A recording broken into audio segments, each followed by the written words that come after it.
Hi, I'm Jocelyn. Welcome to Fast Easy Vegan. So today we're making jollof. Page 273 in your Fast Easy Vegan book. And if you don't have the book, you don't need it. It doesn't matter. I'm going to show you how to make it. Jollof is a West African dish. It's basically like an African take on dirty rice, and it's stunning. So you start with we're going to take the ingredients one by one, all right, as we're cooking it. So we've got a diced onion along with 2 cloves of minced garlic, and we're going to get those started right now. Onions take a little bit longer to cook, so they go in first. Throw that garlic in there along with it. Yum. Now with oil-free cooking, I always have a squeezy bottle of water handy just in case I need it, and I often do.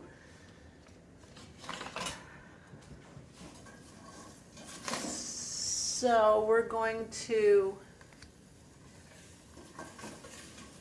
cook this a little bit, maybe add a little tiny bit of salt in there to help things move along.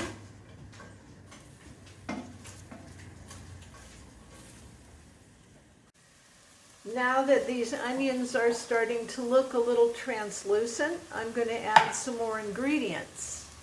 We have about a half a pound of sliced mushrooms and 1 red bell pepper, and those are going to go right in the pan.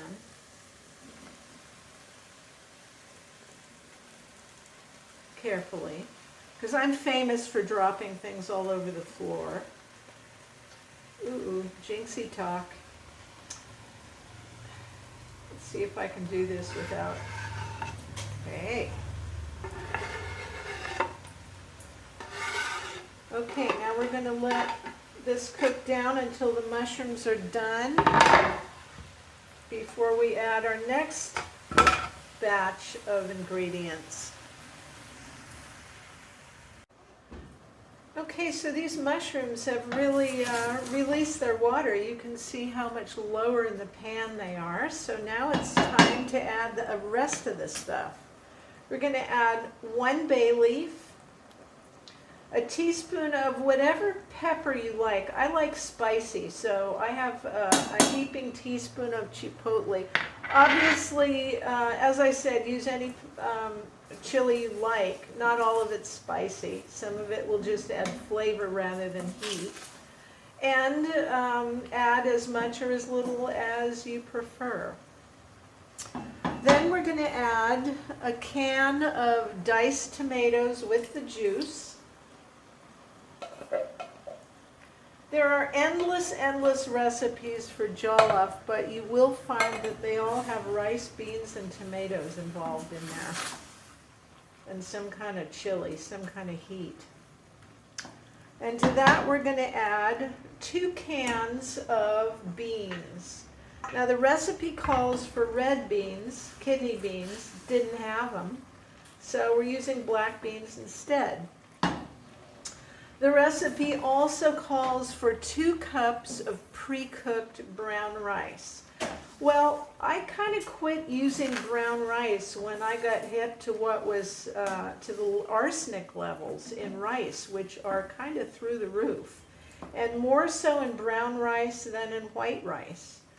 So California rice, that variety, it's called Calrose, grown in California, has the least amount of arsenic, so that's what I usually use.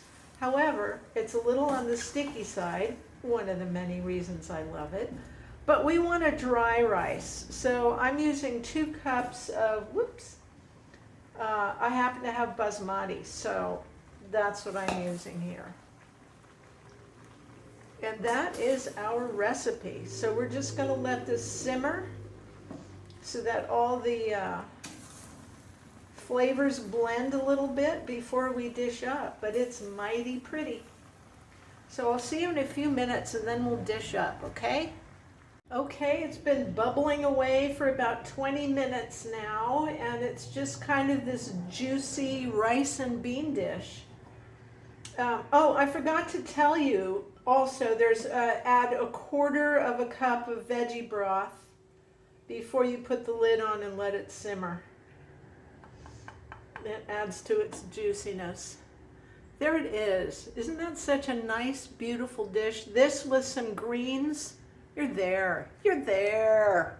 Enjoy your dinner. I'll see you next time. Bye.